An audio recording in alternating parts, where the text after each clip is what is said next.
Bienvenue à tous. Aujourd'hui, je vous propose de plonger dans l'histoire du drapeau du Japon, qui, bien qu'il semble très simpliste, avec un rectangle blanc et un rond rouge au centre, n'en reste pas moins un symbole chargé d'histoire. Officiellement connu sous le nom de Nishoki, drapeau du soleil, il est beaucoup plus familièrement appelé Inomalu, cercle du soleil, par les Japonais, représentant à lui seul le surnom du pays, le pays du soleil levant.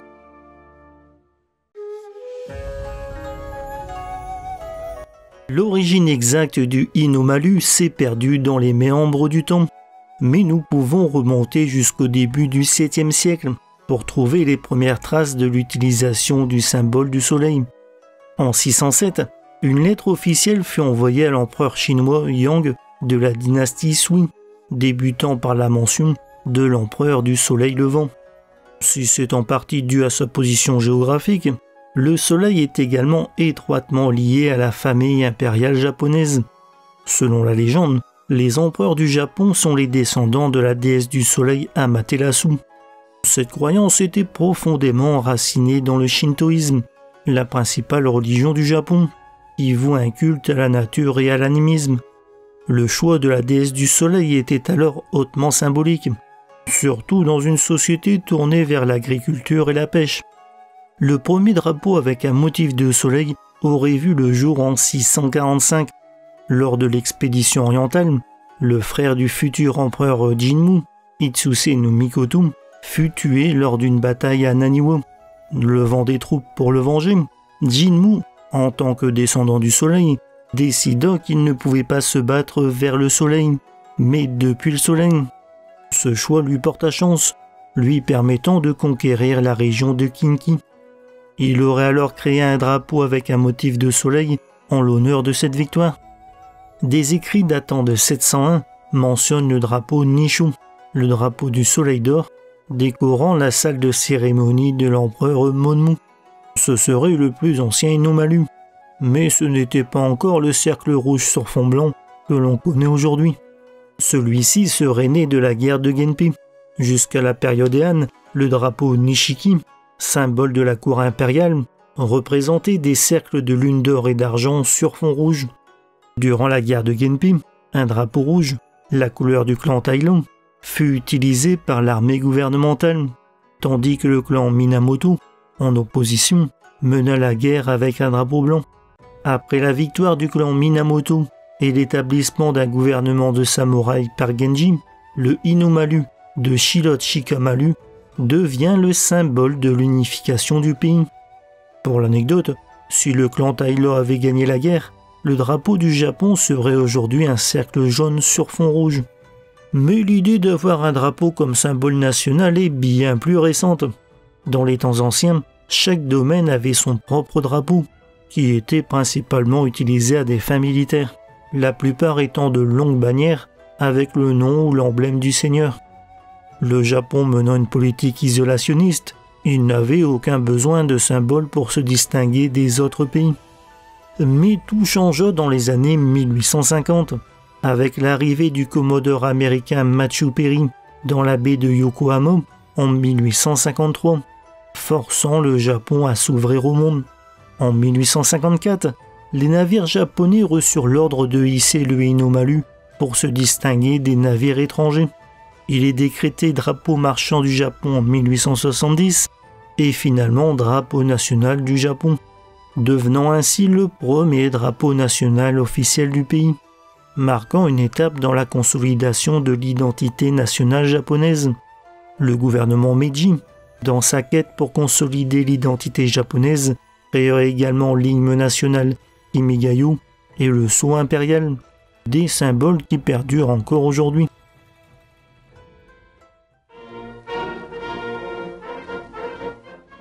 L'utilisation croissante du Inomalu coïncide surtout avec la montée en puissance du Japon en tant qu'empire militaire au tournant du XXe siècle. Après leur triomphe dans les guerres sino-japonaises et russo-japonaises, le Inomalu était omniprésent. Affiches de propagande, livres, films, vêtements et même nourriture arboraient le drapeau, renforçant le sentiment de fierté nationale et le patriotisme. les manuels scolaires de l'époque arboraient également le Hinomalu, accompagné de divers slogans exprimant la dévotion envers l'empereur et la nation. Dans les foyers, il était de rigueur de hisser le drapeau lors des fêtes nationales, des célébrations et d'autres occasions. De plus, lors des grands événements consacrés à l'armée et à l'empereur, le drapeau était omniprésent. Pendant la Seconde Guerre mondiale, le drapeau a également été un outil de l'impérialisme japonais dans les régions occupées d'Asie du Sud-Est. Les populations locales étaient contraintes d'abandonner leurs anciens drapeaux nationaux au profit du Hinomalu, et les écoliers étaient tenus de chanter l'hymne national japonaise lors des cérémonies matinales de levée du drapeau. Dans certaines régions sous contrôle japonais, comme les Philippines ou l'Indonésie, les drapeaux locaux étaient tolérés. Mais en Corée, qui était alors considérée comme une partie intégrante de l'Empire du Japon, le Hinomalu et d'autres symboles étaient utilisés pour affirmer que les Coréens étaient désormais sujets de l'Empire. Le Hinomalu était ainsi devenu un emblème de la politique impérialiste japonaise.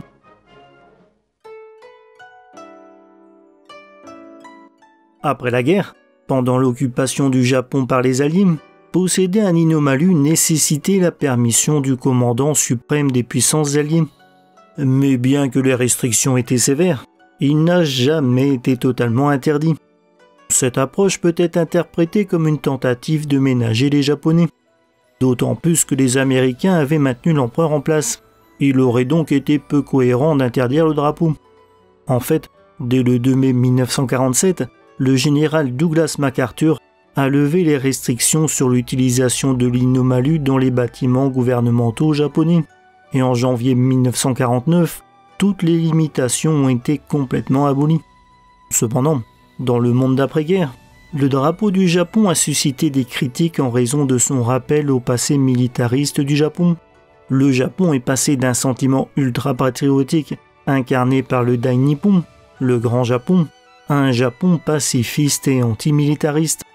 En raison de ce changement idéologique total, le drapeau a été peu utilisé au Japon, même après la levée des restrictions américaines. Des controverses liées à son utilisation ont même conduit à des manifestations et à des poursuites judiciaires. De plus, la Chine et la Corée sont particulièrement hostiles à son utilisation, le considérant comme un symbole d'agression et d'impérialisme.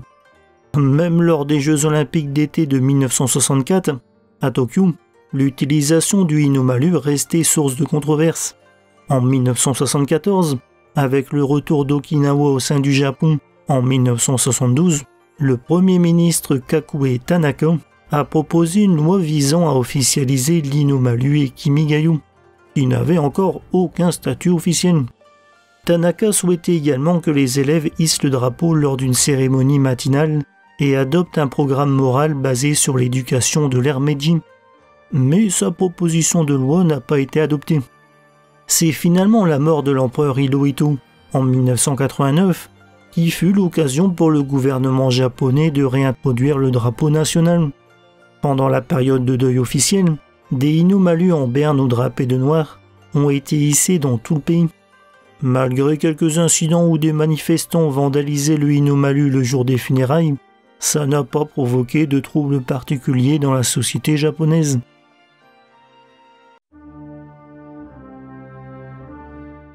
Finalement, il faut attendre l'adoption de la loi concernant le drapeau national et l'hymne national en 1999 pour que l'Hinomalu et Kimigayo deviennent légalement et officiellement les symboles nationaux du Japon. Cette adoption fait suite à une tragédie.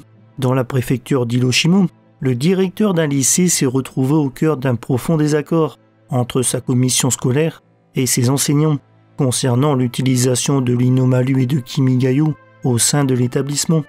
Cette tension l'a finalement conduit à mettre fin à ses jours.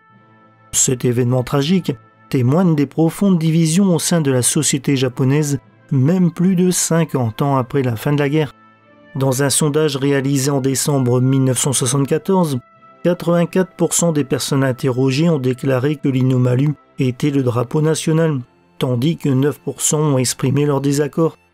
En juillet 1999, 83% étaient favorables, contre 8%. Ces chiffres montrent bien une méfiance persistante envers les anciens symboles hérités de l'Empire.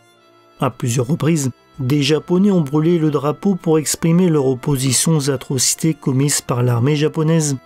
De plus, il arrive régulièrement que des enseignants ou des étudiants refusent d'honorer le drapeau lors des cérémonies scolaires. Il est d'ailleurs intéressant de remarquer qu'au Japon, il n'existe aucune loi réprimant la dégradation de l'Inomalu. Mais une loi interdit la dégradation des drapeaux étrangers. La présence du drapeau national dans les foyers et les entreprises, où il est souvent associé à des mouvements politiques réactionnaires ou au hooliganisme, est également un sujet de débat. De plus, certains pays, en particulier la Chine et la Corée, toujours très marqués par l'occupation japonaise, ont vivement critiqué l'adoption du Inomalu en 1999, y voyant un retour des ambitions militaristes du Japon. Voilà, c'est la fin de cette vidéo. J'espère que ça vous a plu. Et si c'est le cas, je vous encourage à mettre un petit like. Et au passage à vous abonner pour ne rater aucune de mes prochaines vidéos.